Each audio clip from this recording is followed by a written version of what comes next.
আরিফ সাহেব চেষ্টা করেছেন উন্নয়ন করার জন্য, সেটা ঠিক আছে, উনি চেষ্টা করেছেন, বাট একটা জিনিস ওনার ভুল ছিল, যেটা হচ্ছে উনি পুরা নগরীকে মাস্টার প্ল্যানের আওতায় আনেন নাই। কারণ আপনি যদি গুছিয়ে কাজ করার যদি আপনার ইচ্ছা থাকে, নগরবাসীকে যদি আপনি সেবা দেওয়ার আপনার ইচ্ছা থাকে, তাহলে এই মহানগর কিন্তু ছোটো না, অনেক বড়।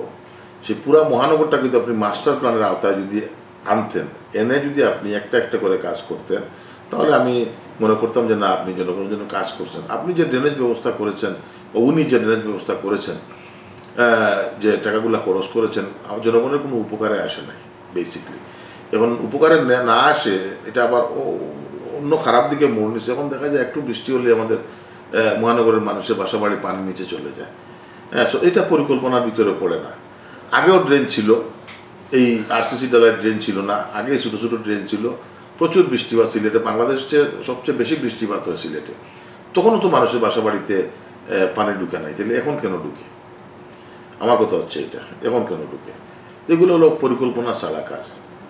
এখন উনি নগরপিতা ছিলেন, উনিই জানেন উনি কী করেছেন। কেন আমার তো বলার কিছু নেই, কারণ আমি তো নগরে ছিলাম না। উনি যে বাজেটগুলো আসছে, এই বাজেটগুলোকে কোন কোন কাজে উনি লাগিয়েছেন, কোন কোন কাজ উনি করিয়েছেন, হ্যাঁ, এটাও তো বুঝার ব্যাপার। উনি যে কাজ যে একদম করেন নাই, সেটাও কোনো কথা না। উনি করেছেন কাজ, যথেষ্ট চেষ্টাও করেছেন কাজ করার জন্য, সিলেটকে উন্নয়ন করার জন্য যথেষ্ট চেষ্টা করেছেন। কিন্তু সামাও ওই যে মাস্টার প্ল্যানের অভাব থাকায় সিলেটের আজকে এই দুরবস্থা।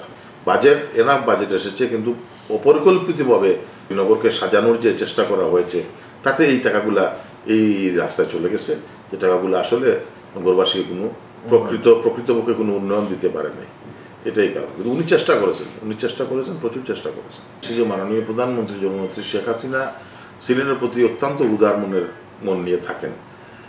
না হলে এই বিরোধী দলের একজন মেয়র থাকা অবস্থায়, আমি যতটুকু আমার মনে আছে, সরকার দলীয় মেয়র থাকা অবস্থায় কিন্তু এত অনুদান সিলেটে আসে নাই।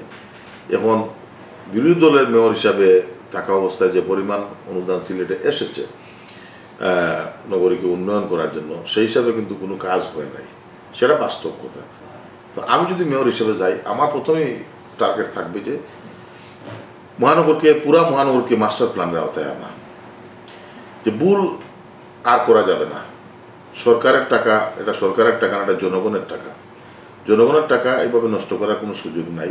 এই জন্য পুরা সিটিটাকে মাস্টার প্ল্যানের আওতায় এনে মাননীয় প্রধানমন্ত্রী জননেত্রী শেখ হাসিনা এমনিই সিলেটের প্রতি উনার খুবই উদার মন, সেই উদার মন নিয়ে উনি আসেন এবং করতেছেন যা ইচ্ছে। বিরোধী দলের মেয়র থাকা অবস্থায় উনি যে টাকাগুলো দিচ্ছেন, উনি কোনো কার্পণ্যতা করেন নাই।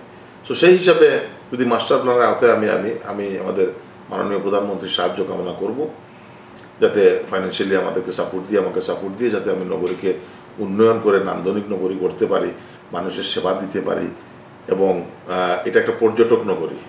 এখানে দুটা জিনিস কাজ করে, শাহজালাল শাহপরানের পূর্ণভূমি সিলেট, 360 দেউলিয়ার দেশ, এরপরে আমাদের পর্যটক নগরী হলো সিলেট। সেই পর্যটক নগরীকে যদি আমরা সুন্দর করে ডেলে সাজিয়ে কাজ করি আমাদের নগরী উন্নয়নের সাথে সাথে, তাহলে সিলেটে বাইরে থেকে যে লোকগুলো আমাদের সিলেটে আসে পর্যটক হিসাবে, এদের কাছ থেকে আমরা প্রচুর রেভিনিউ পাবো, প্রচুর রেভিনিউ আসবে। তো সেই রেভিনিউ আনতে হলে আপনাকে পর্যটকদের জন্য আপনি কিছু করতে হবে। পর্যটকদের জন্য রাস্তা বা তার এলাকা, যেগুলো দেখার মতো স্পট আছে আমাদের সিলেটে, সেগুলোকে আপনি নান্দনিকভাবে গড়ে তুলতে হবে এবং সেফটি এবং সিকিউরিটি দিয়ে যাতে পর্যটকরা এসে সুন্দরভাবে থেকে ঘুরে চলে যেতে পারে। তখন আমাদের সিলেটের ব্যবসা বাণিজ্য বাড়বে, আমাদের রেভিনিউ বাড়বে, এটাই স্বাভাবিক।